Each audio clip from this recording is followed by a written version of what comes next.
Mark, 15 seconds until airtime.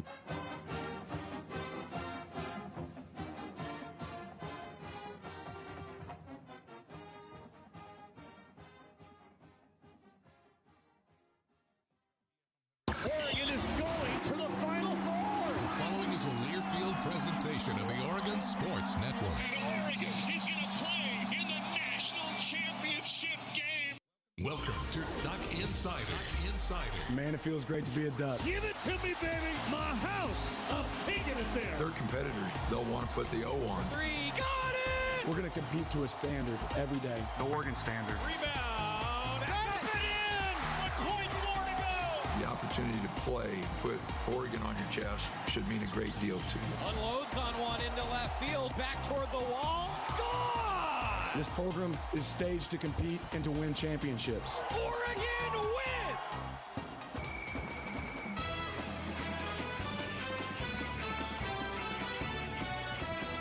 This is Duck Insider on the Oregon Sports Network from Learfield, presented by On Point Community Credit Union. Better banking, local solutions. Live from the Country Financial Studio, let's talk Oregon athletics.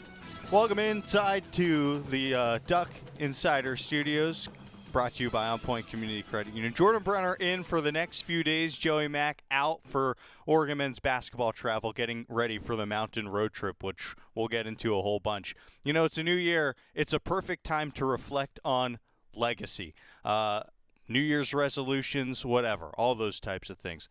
Let's start this show off. We're going to do a little bit of Oregon football. Rob Moseley is going to join us in about 10 minutes or so. We'll talk football with him, and then we'll talk basketball with him.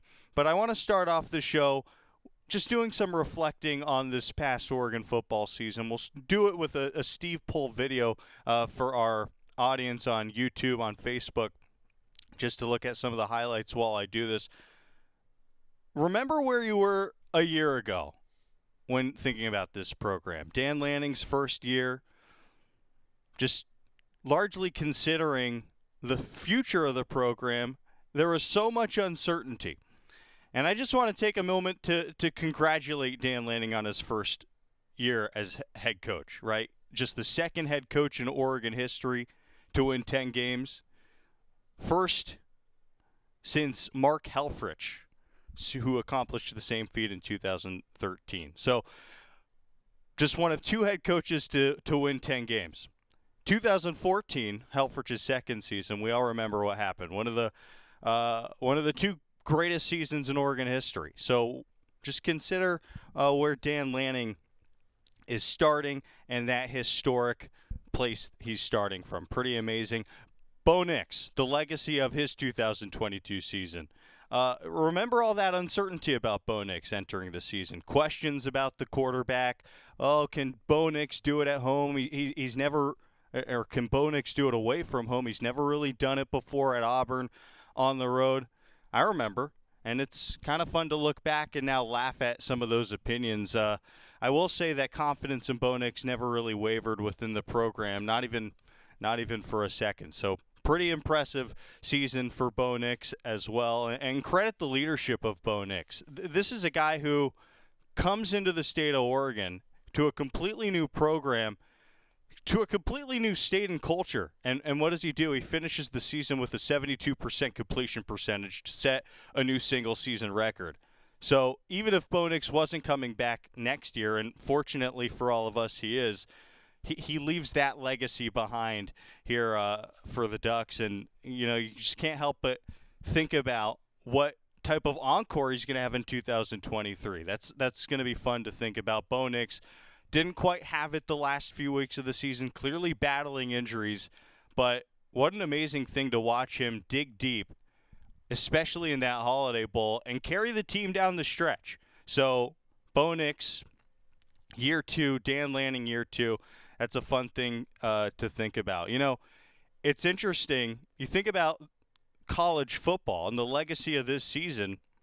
Well, I think you have to mention TCU as a big part of that. One of the most improbable stories of the season. And they have a first-year head coach. I think we're going to remember the 2022 season as the year of the first-year head coach. Dykes at TCU, Brian Kelly at LSU, couple Pac-12 coaches as well, Lincoln Riley at USC, Kalen DeBoer at Washington. Hate to give credit to the Huskies, but I'll do it for a second. That's how this season's going to be remembered. And there were a lot of teams looking for head coaches last year, and Oregon made a great decision. Not every school was able to do that. I think Dan Lanning's included with that group of elite first-year head coaches. And, well, credit to Dan Lanning for surrounding himself with a staff and bringing transfers in like Bo Nix and Christian Gonzalez and Bucky Irving and many others. But also credit to the administration for going out there and making the right hire and setting Coach Lanning up for success. That's a fun thing to think about here as we enter 2023. When I was considering this, and I've been talking to a lot of Duck fans about this, I think what makes Dan Lanning special is that combination that he has, which is he brings that old school energy to the game of football. Certainly, you're going to earn it in the dirt. You're going to practice hard. He has that vibe and energy about him, but also the ability to embrace the modern era of college football. Onside kicks, going for it on fourth down, explosive, creative offensive football, using the transfer portal, using all of his energy and assets to go ahead and recruit at the highest level. That's the legacy that Dan Lanning leaves in his first year, and that's how he's going to be running this program into the future. So he was an ability to establish an identity. That's a key for a first-year head coach. Lots did it across college football, and certainly Dan Lanning is in that group. Lastly, before we get to Rob Moseley, he's going to be walking into the door any minute now. Let's take a look at some of the players on this program that are going to be saying goodbye. And I can't get to everybody. There's a lot of players to get to, but some that come to mind. Chase Cota comes to Oregon. Oregon kid, has his best season in college, nearly 500 receiving yards this season, good for a career high, and ends his season with his two best games of the season, with that monster game in Corvallis and then the game-winning touchdown in the Holiday Bowl. I think we're going to be watching Chase Cota on Sundays. I have belief in that guy, and I'm going to remember him fondly. How about the offensive line? Alex Forsythe, Ryan Walk, Big Sala. Those guys not only protect their quarterbacks, but also enable Oregon to have one of the most explosive rushing attacks in the country. And you think about great offensive lines, both in college and in the NFL, most have the ability to do one at a really high level. This offensive line, led by those three seniors, well, they did both of those things, allowing only 5 sacks this season. Oregon rushed for 216 yards per game. And in my mind, that offensive line unit, and those three seniors in particular, well, they were the most consistently dominant unit of the season. How about Christian Gonzalez? Unbelievable transfer. And what I think he will be remembered by, and what I'll remember him by, is just how much of a physical freak he was. And I think Oregon football is starting to be known for producing NFL-caliber physical freaks. Penei Sewell, Kayvon Thibodeau. How about that guy who slings it for the Chargers? He's pretty unique, I'd say. And I think Christian Gonzalez belongs in that group. Just being on the sideline this year and watching that guy move, it was just amazing to watch. Physical freak, that's Gonzalez's legacy for me. How about Noah Sewell entering the NFL draft? How are you going to remember him? I'm going to remember him as somebody who had a tireless motor, who brought energy, who could take over a football game, ignite a crowd, an electric player to watch. And that family certainly means a whole lot to Oregon football. So, it's the best part of the year, Oregon football. It's probably time to put it to bed for a little bit. There are some great hoops teams that we're going to be talking about on Duck Insider for a while. But I just wanted to reflect a little bit and give you some of my thoughts for this historic 22-23 season. And Dan Lanning coming in and becoming just the first the second head coach in program history to win 10 games. A lot to be excited about, and obviously this program's building towards something. I'll ask Rob Mosley about the Holiday Bowl. We're going to talk a lot of hoops, 1 or 2 segments with the editor of GoDucks.com. Stay with us. A lot more coming. It's Duck Insider in the Country Financial Studio on the Oregon Sports Network from Learfield. Dear winter, Toyota's got 20 vehicles with available all-wheel drive and four-wheel drive, and that's more than any other auto brand. So you bring the action, and we'll bring the traction. Always Toyota. Toyota, let's go places. Based on manufacturer's websites as of 11/21/22. Hey, Duck fans, we're all about protecting our home turf here in Eugene. You should do the same for your home with Country Financial Insurance. Most home insurance doesn't account for inflation, but with Country Financial, yours can. If something happens to your home, make sure you can rebuild the same house in the same place. Call a local representative or 866-COUNTRY and get a solid defense for your home. Home insurance policies issued by Country Mutual Insurance Company, Country Casualty Insurance Company, or Country Preferred Insurance Company, Bloomington, Illinois. Property must meet age and condition requirements, which vary by state. Dear winter, Toyota's got 20 vehicles with available all-wheel drive and four-wheel drive, and that's more than any other auto brand. So you bring the action, and we'll bring the traction. Always Toyota. Toyota, let's go places. Based on manufacturer's websites as of 11/21/22. Don't go anywhere. Duck Insider continues after these messages on the Oregon Sports Network from Learfield. Hi, I'm Smokey Bear, and I made an assistant to help you prevent wildfires. Dude, I've got this. I've been camping since I was 5 years old. But I am a camping influencer. You know what? I'll bet you $5. Assistant Smokey, what is the best way to put out a campfire? To put out a campfire, drown with water, stir, drown again. Then make sure the fire is out cold by feeling with the back of your hand. Wait, really? I'll take the $5. Learn more at SmokeyBear.com. Brought to you by the U.S. Forest Service, your state forester, and the Ad Council. It's time for today's STEM tip. Okay, you know recycling is important. No one wants plastic in the ocean. Here's a cool way to repurpose a plastic bottle. Build an awesome terrarium. Cut a large plastic bottle in half and fill the base with sand, pebbles, potting soil, and your favorite plant. I chose an African violet.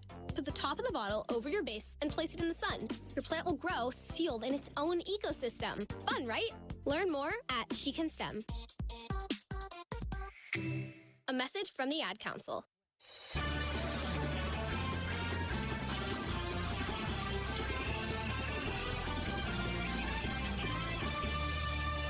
Back here on Duck Insider, welcome back inside the Country Financial Studio, joined by the editor of GoDucks.com, Rob Mosley. Rob, Happy New Year. Welcome back to the show. I'm sure you enjoyed a long hiatus from the show.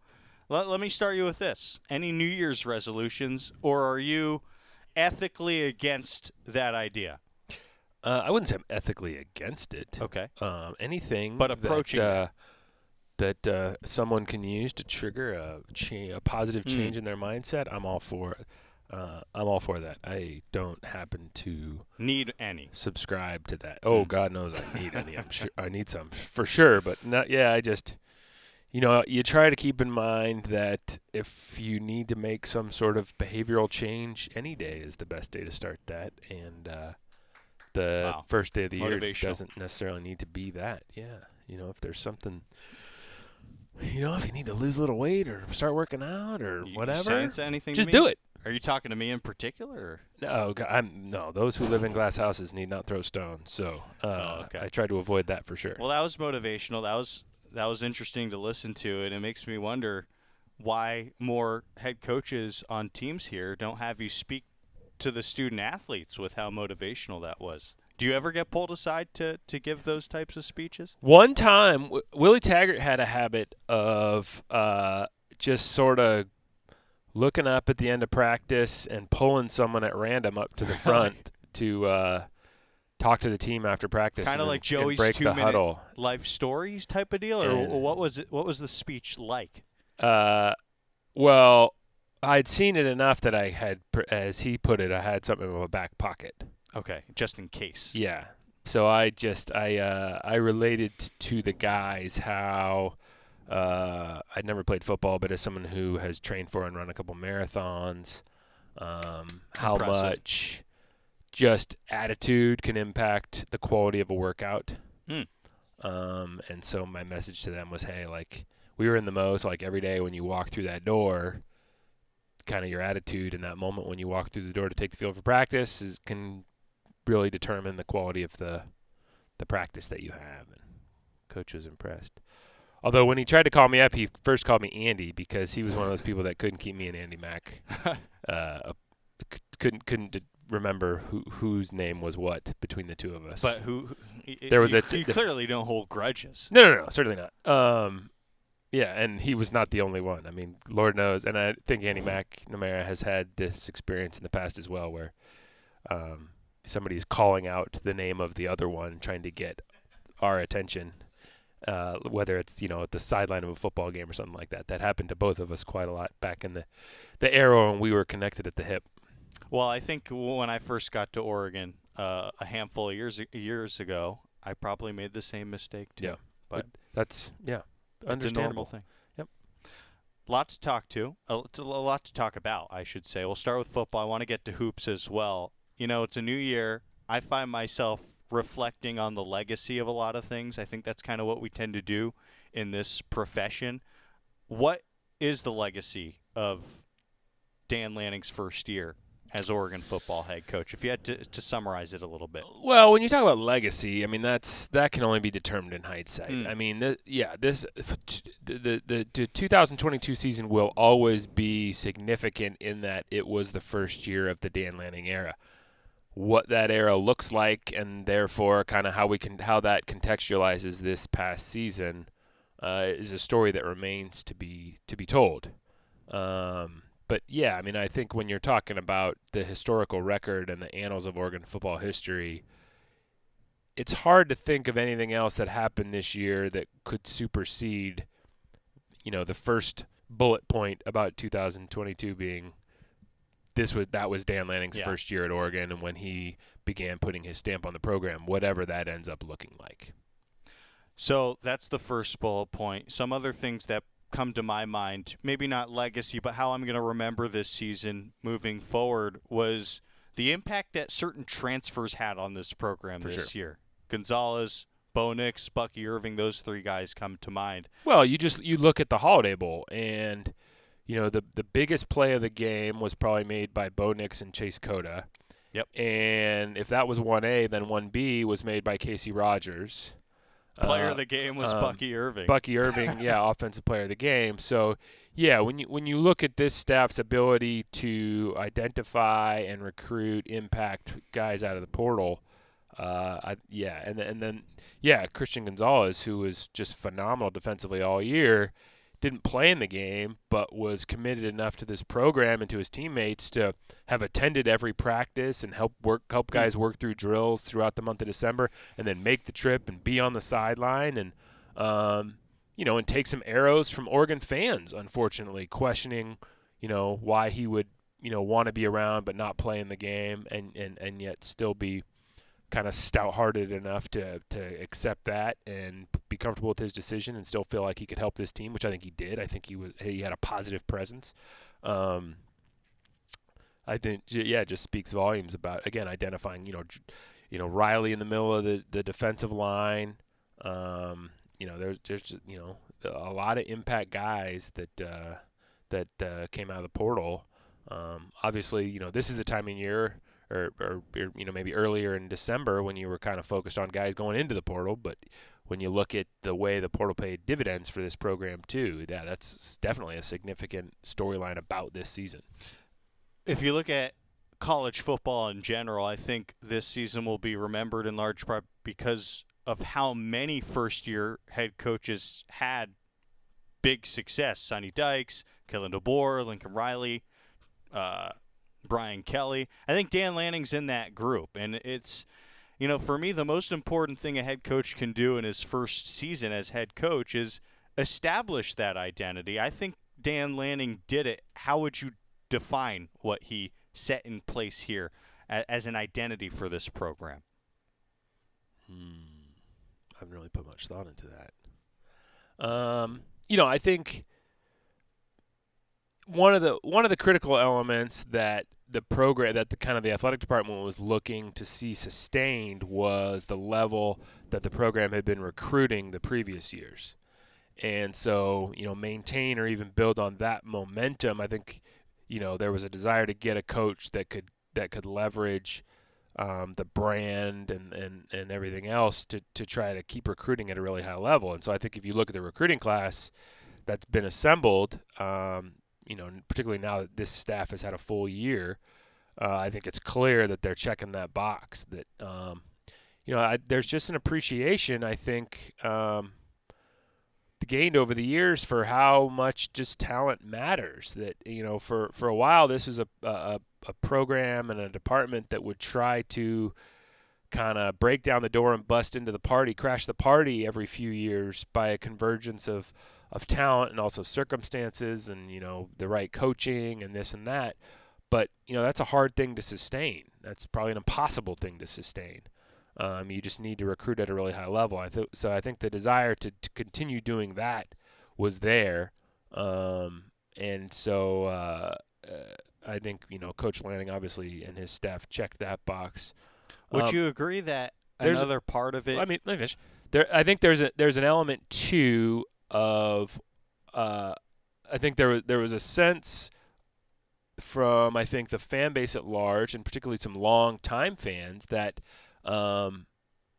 remember when coaches would come here and stay here a long time, and there would be a sense that a coach was a part of his community, and valued being at Oregon and wanted to be at Oregon and raise his family here. And where I'm going with this is I was really, really struck by Coach Lanning the other day posting a tweet memorializing the loss of this lady Joy who worked at this local restaurant, Braille's, who, if you grew up here and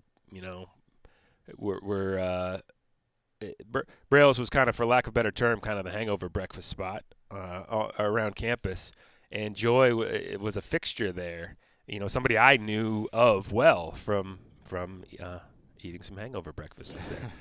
But to see Coach Lanning memorialize kind of a local fixture like that, and how that represented, that he was putting down some roots here, and that he did feel a sense of connection to this community here, and recognized that is somebody who meant a lot to this community, and that if he was, he was someone, who got to know this community that well in the short time he was here.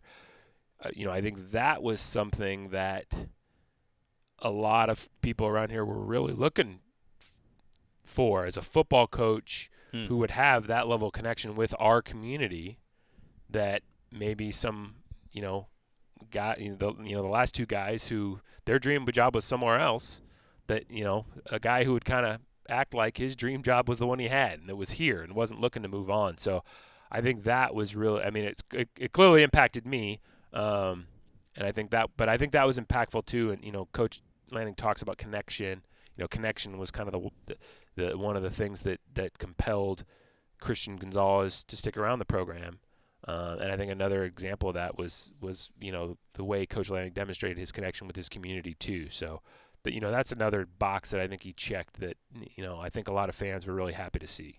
Yeah, I know a lot of Duck fans like myself, we were tuned into the telecast. I wasn't at the game, and I know one of the things the broadcasters said, and they had this conversation with Dan Lanning, was, why he came to Oregon. And one of his reasons was, well, he wanted a place where he can raise a family.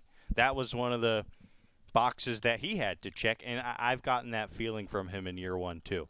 Yeah, when he's at a women's basketball game over the weekend, and his boys are out on the court participating in one of the promotional things, riding trikes around the court, and they're just, he's not sitting courtside at a basketball game to be seen.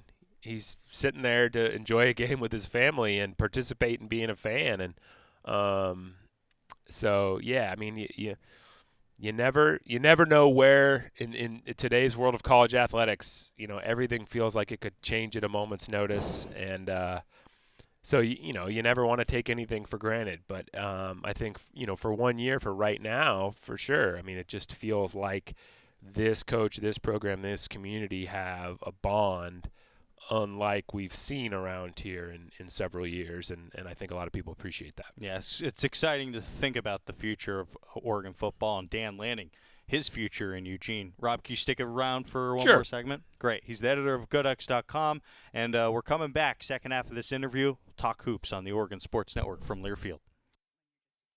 At Shadow Hills Country Club, our all-inclusive event pricing allows us to take care of all of the details while you enjoy your event. Our wedding garden, expansive grounds, ballroom, and meeting rooms can accommodate any size event and come complete with full catering and service staff. From weddings to business and social events, Shadow Hills offers the benefits of a resort atmosphere and the peace of a country setting just minutes from downtown Eugene. For more details, call us today or go to shadowhillsevents.com.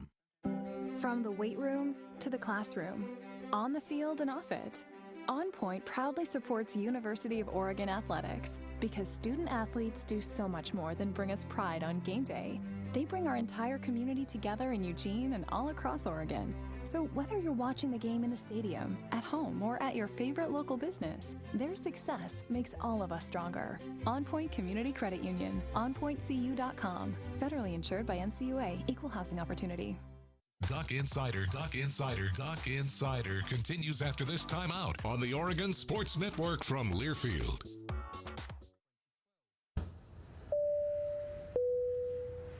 This is your captain. We are going to be experiencing some slight turbulence. Please fasten your... Oh, hold on. Just got a video of my cat. Imagine the pilot of an airplane was as confident as you are texting and driving. Seems kind of crazy when you put it like that. Visit StopTextStopWrecks.org. A message brought to you by the National Highway Traffic Safety Administration, Project Yellow Light, and the Ad Council. Here's a fun fact for you. The average chameleon can point their eyes in 2 different directions. On the other hand, the average human can't. So unless you're a chameleon, there's absolutely no way you can focus on texting and driving at the same time. So don't do it, unless you're a chameleon. Visit StopTextStopWrecks.org. A message brought to you by the National Highway Traffic Safety Administration, Project Yellow Light, and the Ad Council.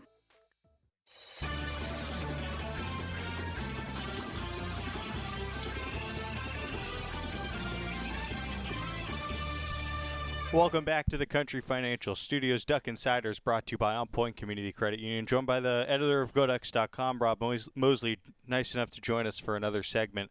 I want to talk a lot of hoops with you. Big week coming up, but also lessons learned, I think, from the past week. Women's basketball still, I think, building towards that signature win in a lot of ways. They're knocking on the door. Chance for that to come maybe this weekend in a tough place to play at Arizona. But that, to me, is the takeaway. This group plays so hard. I think they're – maybe UCLA got after him pretty good. Okay. I think that was a wake-up call for him. Yeah, I think UCLA, the defensive intensity they played with, it certainly surprised me. I was really, really impressed by that, and I thought, they were the aggressors in terms of intensity early in that game, and the Ducks had to kind of get punched in the mouth a little bit and then start fighting back, and they certainly did. And by then it was too late. So. That taught them you need to start better, and they did against USC. But I think, to your point, you're absolutely right about, they're beating pretty much everybody they're ranked higher than, and they're not beating anybody who's ranked higher than them. And so, definitely, I think Kelly Graves made this point after the SC game that, kind of the next step for them now is to go toe-to-toe with another program that's, top 15 level in the country, even top 10, and actually win one of those games. Arizona's been a tough place to play in recent years, and, they got a lot of talent, and that's a really good program. But, I think Arizona does set up as the type of game where, okay, you've had 3 chances at beating an opponent like this so far this year, and you haven't done it. Now let's take that next step. Yeah, that UCLA game, I think, was an interesting moment. And you look at Grace Van Slooten first half to that second half, and part of, I think, being the aggressor for 40 minutes going forward is going to be for players like Grace to go pedal the metal the first. Yeah, it's a hard weekend to judge Grace in any way because she was pretty sick. It was clear, when she would do, I think she did post-game media one of those days, and might have been even after the UCLA game. And she was clearly pretty congested, and having a hard time with that regard. So I think it's a hard that like flourish. I mean, she definitely led that late flurry to try to make that UCLA game competitive at the end. But I think kind of regardless of the circumstances of the game, regardless of the opponents, that was going to be a tough weekend for her. Interesting. Just because of how under the weather she was. So hopefully she's feeling better going into this trip. Well, it puts into perspective just how impressive that second half was. Yeah, no doubt. She had No doubt. 15 points, 6 boards, 3 blocks, 2 steals. When she gets ticked off, clearly, she doesn't quit fighting, and she can take her game to a different level. So, yeah, when she is, feeling closer to 100%, it'll be fascinating to see kind of what kind of performance she can put together when she's kind of firing on all cylinders. But I think yeah, for all of them, and they're still, in terms of their lineup, they're in flux a little bit. Elise Hurst goes down, Kennedy Basham comes back, so they know Atea Hansen needs to get more minutes. They feel like Taylor Hosen deserves more minutes. How do you make that all work? Obviously, Philly, you want to keep on the floor as much as possible, because when she's on the floor, it feels like she gets every rebound that's available. 20 against USC, I think. Yeah, she's, last I looked, I think she was like 8th in the country, 9th in the country. So she's really starting to come to her own. So yeah, I think you said earlier they're still kind of trying to figure some things out there, and I think that's absolutely right in terms of given they're down 2 players that they, coming into the year they thought they were going to have that have departed. What's the right mix of, lineups and rotations and minutes and all that.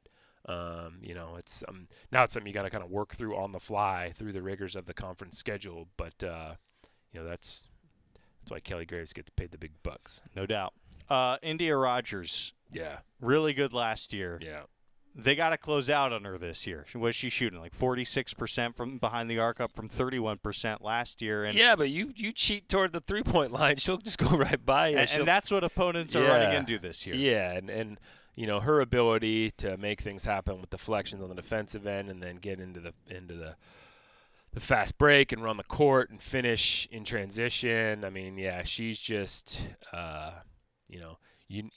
she's developing into the kind of scorer that elite teams have, where you can just count on her, and that's not somebody who's going to be intimidated by any stage, any opponent, nothing, just ice in her veins.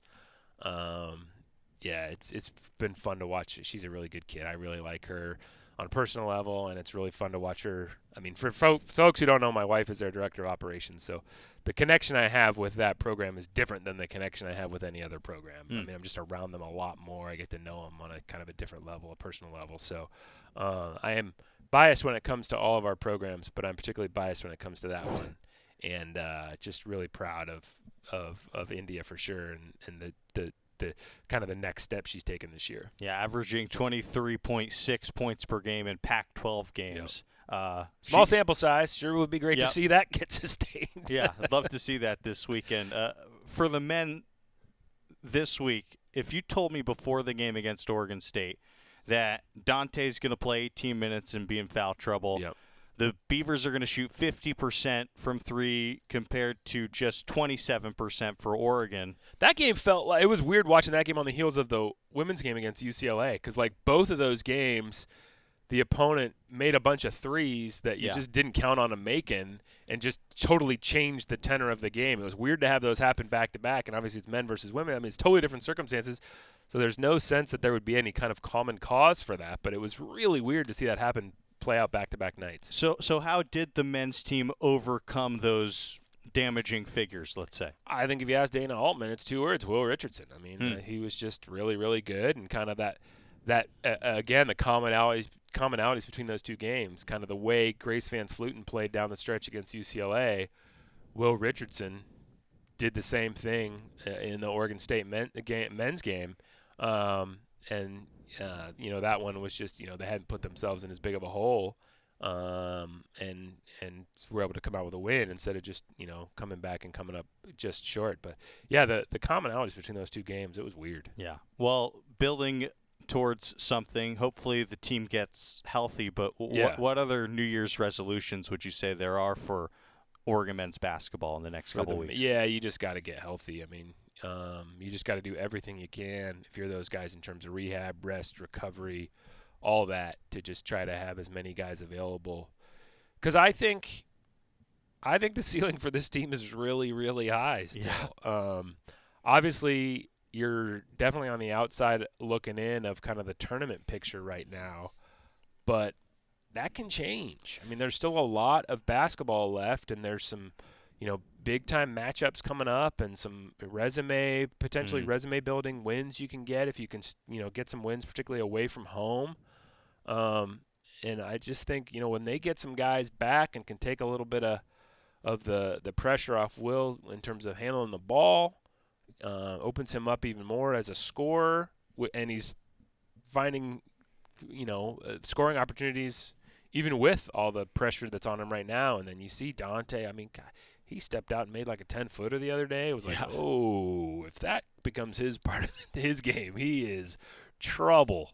So, I just think the ceiling for this team's really, really high. And I'm just excited to see if once they start getting some parts back, who knows, maybe as early as weekend, if suddenly we can get kind of a truer sense of what their potential is. Yeah, maybe this weekend, probably the weekend after for getting some guys back. Always nice to beat the Beavers. It's always also tough to go on the mountain road trip and come out 2-0. That's what they're going to try to do, though. But you want, if nothing else, you want to take a little bit of confidence into that trip. Mm-hmm. So I mean, I think they feel better about themselves than they did certainly coming off that Utah Valley game. So and again, if there's some optimism, you can hopefully start getting some guys back soon. That's just going to lift everybody's spirits, and swing away. Yeah, swing away. He's Rob Mosley, editor of GoDucks.com. Rob, thanks for spending some time. Yep, you got it. Let's get a break. We'll come back. We'll hear from Coach Graves and Coach Altman as we end the show here on the Oregon Sports Network from Learfield.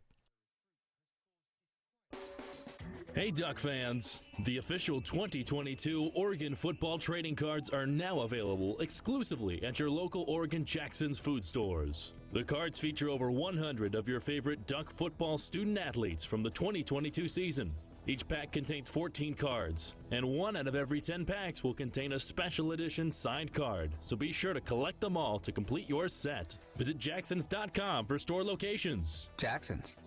Let's go.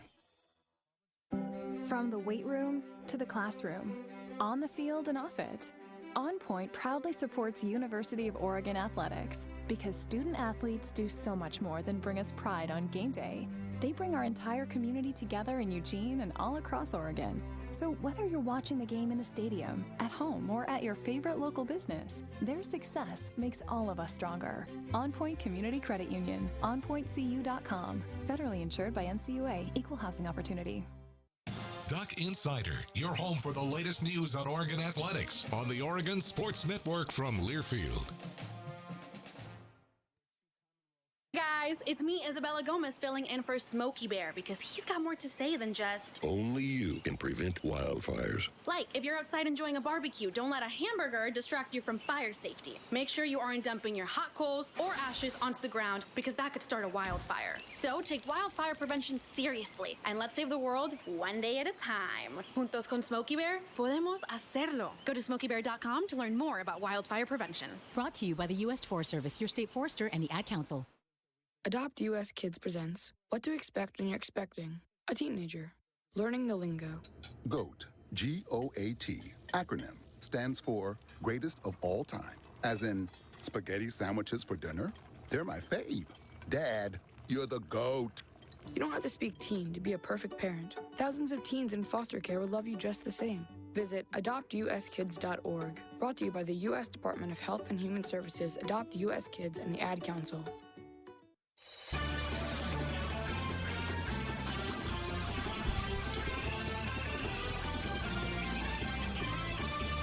Back here inside the Country Financial Studio, it's Duck Insider, brought to you by On Point Community Credit Union. Fresh off a big win against the Beavers, Oregon men's basketball now preparing to take on Colorado and Utah. That is not an easy road trip, folks. Coach Altman, he broke down the victory against the Beavers, a game that Oregon dominated on the glass, and they come out of that game victorious despite the Beavers shooting 50% from three. Pretty impressive win. Here's Coach Altman to break it down. Yeah, what is it that when teams know who to guard and take them away, that in the final 11 minutes of the game, it's that competitive that Will is able to do what he just did? There's no doubt he was the difference in the game. He, the big rebound he went and got, put back.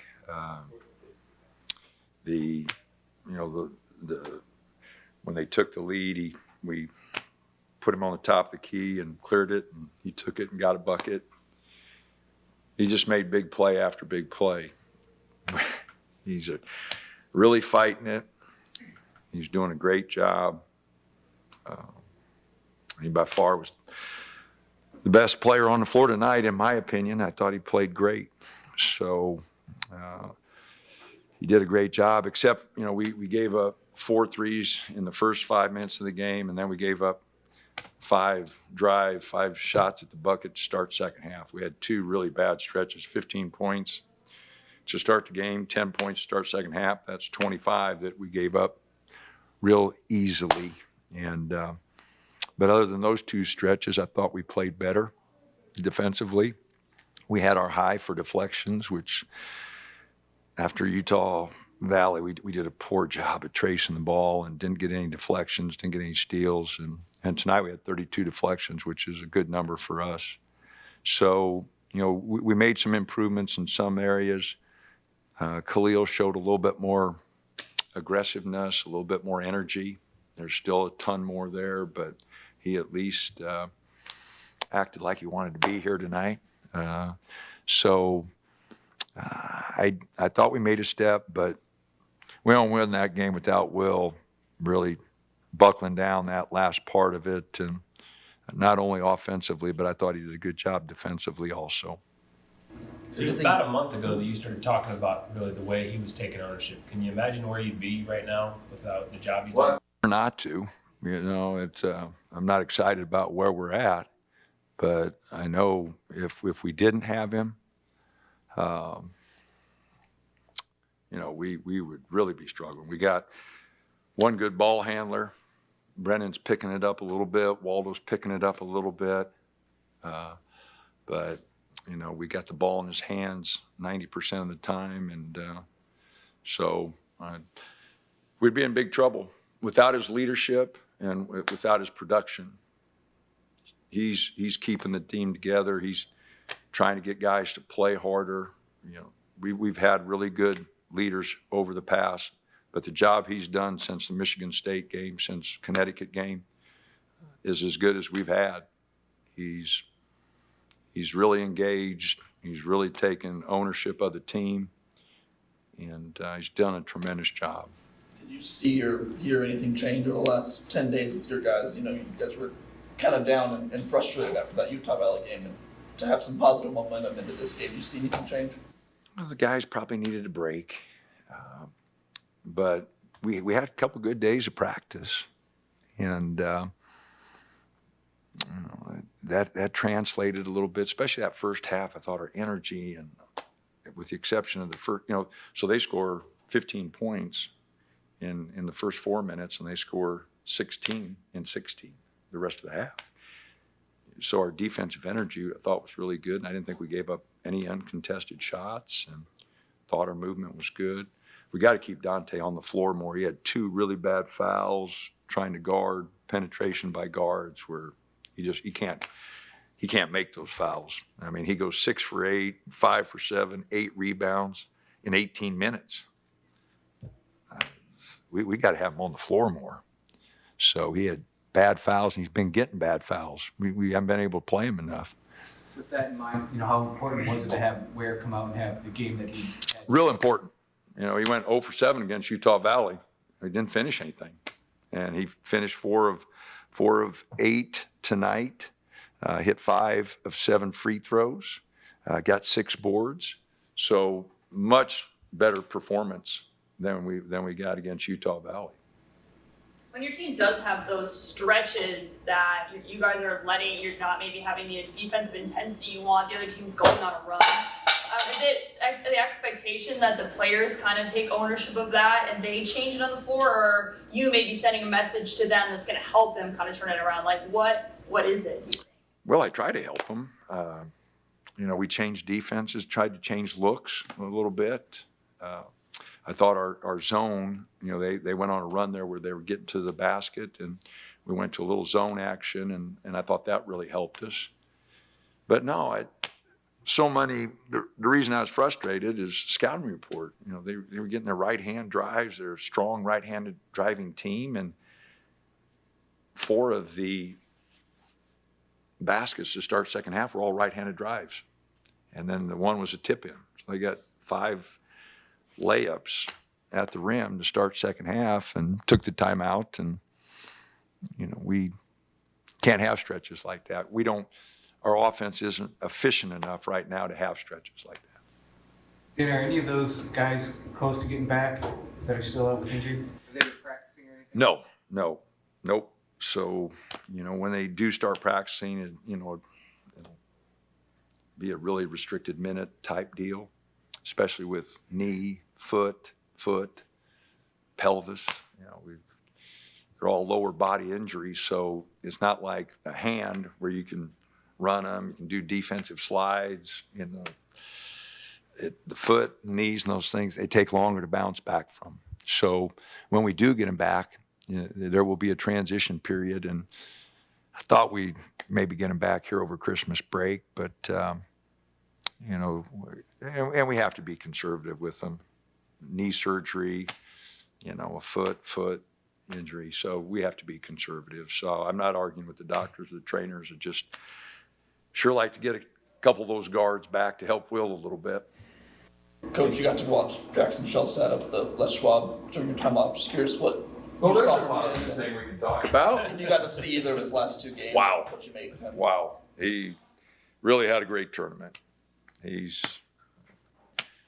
signed, I can talk about him. I'm just making sure I wasn't breaking any NCAA rules there. But no, he played his tail off. He's a competitive young man. I've liked him since he was coming to our camp in 7th and 8th grade with the Westland team. He was just so little. Now he's grown up, and man, he battled his tail off against 2 really good teams. I saw him the first night when they won in overtime, and so, but I definitely was following the games the last 2 nights, and so proud of him.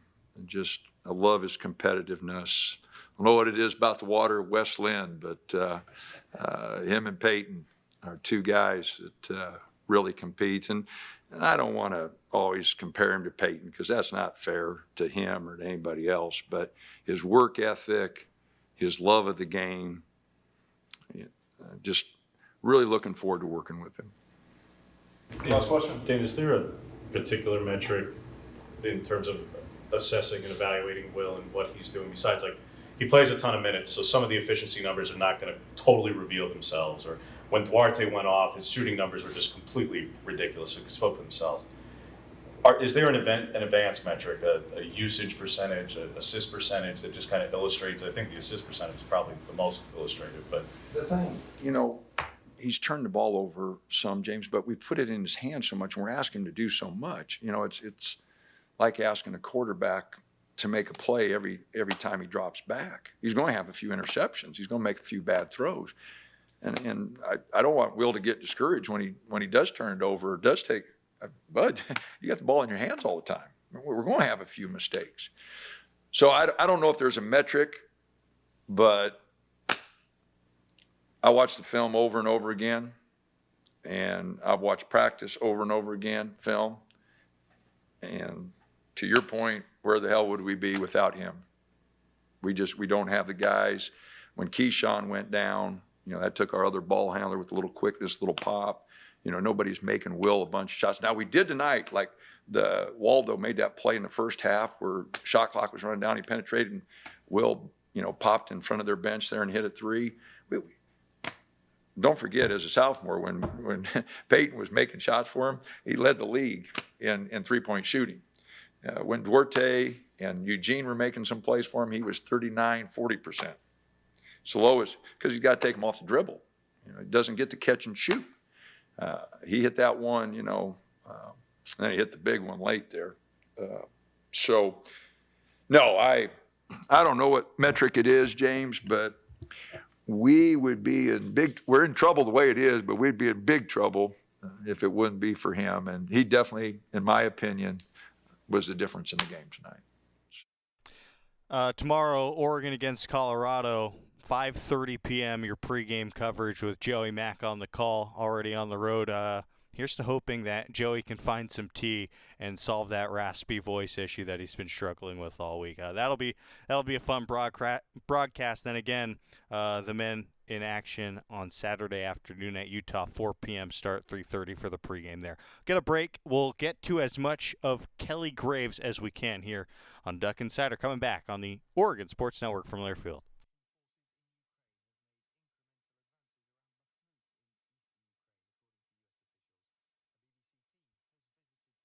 Dear winter, Toyota's got 20 vehicles with available all-wheel drive and four-wheel drive, and that's more than any other auto brand.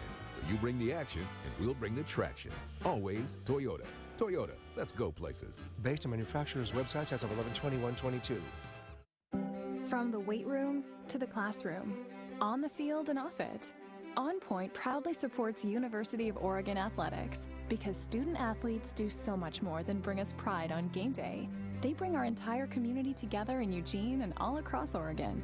So whether you're watching the game in the stadium, at home, or at your favorite local business, their success makes all of us stronger. On Point Community Credit Union, onpointcu.com. Federally insured by NCUA, Equal Housing Opportunity. Dear winter, Toyota's got 20 vehicles with available all-wheel drive and four-wheel drive, and that's more than any other auto brand. So you bring the action, and we'll bring the traction. Always Toyota. Toyota, let's go places. Based on manufacturer's websites as of 11/21/22. This is Duck Insider. Duck Insider on the Oregon Sports Network from Learfield. Ready for our little forest adventure? Yes! So much waiting for me. Yeah, I wanna go outside. I wanna be. We're here. Whoa, that was fast. There's a forest closer than you think. Find a park or forest near you and music inspired by nature at discovertheforest.org. Brought to you by USDA Forest Service and the Ad Council.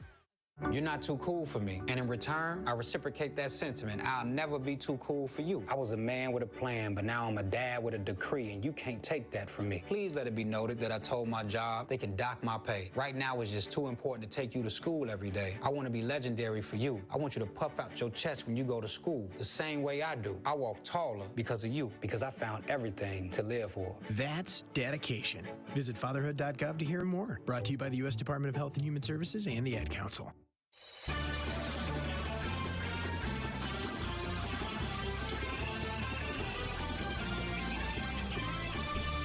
Back here on Duck Insider inside the Country Financial Studio. Let's get to Kelly Graves before the ending of the show, previewing two big games at Arizona State, then a litmus test at Arizona, one of the better teams in the conference. KG reflecting on a big win against USC. Well, I was really proud of our team. That was a heck of a bounce-back game tonight. I thought we played one of our best games of the year.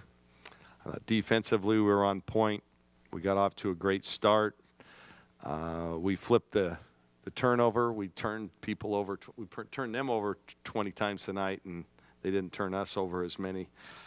And some good individual performances, man. I've been coaching a long time. And I've had some really, really good players. I told Philly I've only had one other player ever get 20 rebounds in a game, and that's pretty cool. That was pretty cool. It seemed like Friday night, Kelly, that Indy, when she drove, it was, I don't know if you want to say forced or off balance or what the right term would be, but just not as graceful. Whereas today, she seemed a lot more, not, I want to say determined, but normal, for lack of a better word. Yeah. What was it that she was doing Friday that just wasn't working versus today? It was. Yeah, I don't know. Yeah, maybe part of it was how the defense was playing her. I do know this. Film session yesterday was very eye-opening. Everybody was honest with each other. We challenged them, and she was one of them. And she responded. But Yeah, I don't know. I haven't had a chance to process that, but it was good to see. She was just a lot more assertive. Didn't kind of just throw some stuff up. She was getting into the defense a little bit. That start for you guys, I mean, that just set the tone right off the bat. How important was it for you guys just to come out and kind of put USC on their heels right away? Oh, well, really important. Yeah. I mean, and we've had some great starts this year, and some of the games we've really struggled, it started that way early. So, yeah, love the energy. Practice yesterday, you guys, one of the best ones we had. I think they were a little, not embarrassed, but they were disappointed in how we played on Friday night and how we coached. And I think they were really determined. And I could see it. I felt it all day long. I could feel like we were going to have a good performance tonight. When Rhea goes for 33 and 16 or whatever it was the other night, did you challenge Philly for just what this matchup would be, maybe one of the better players she's faced? Yeah, well, we did. We talked about her. We didn't really necessarily challenge Philly on it because we knew it'd be everybody. But, boy, she sure stepped up and did it. And I think the fact she got into foul trouble, she wasn't quite as dominant, wasn't on the floor as much. And I think that allowed us to really take control. But good on the defense. Our defense tonight was as good as I've seen us play. We played to the scout very well. They actually made more threes than I thought they were going to make, but our kids really executed well tonight. It was fun to watch. And even with Grace was just a little under the weather and was struggling to breathe a little bit, and we didn't need her to play a whole bunch. And she came in, did a good job. Hosendove filled in really nicely. And we didn't have to go small much tonight, which was really good. And I anticipate we won't have to do that as much. Right now we have a good 4-guard rotation. It's great to see Taya Hansen bust out and have an amazing game. So I think it was just a really good performance all the way around. That's KG reflecting on the bounce-back win against USC. And, well, let's see how they do this weekend. Oregon, like you heard from Rob Mosley earlier today, they've pretty much beaten everybody they're supposed to beat. They're kind of knocking on the door for that signature win. Hopefully that comes later in the weekend against Arizona. Can't overlook Arizona State, still Pac-12 team with good players, but going to be a significant weekend for Oregon women's basketball. We're back tomorrow. Oregon soccer announcement coming tomorrow. You can check it out on the GoDucks.com website if you'd like. Thanks to everybody who made this broadcast possible. Mitchell, Ryan, Scott, this is Jordan Brenner signing off. Talk to you tomorrow, and Go Ducks. Hi, I'm Smokey Bear, and I made an assistant to help you out, because only you can prevent wildfires. Hey, Assistant Smokey Bear. Call me Papa Bear, because I'm grilling up dinner. Do you get it?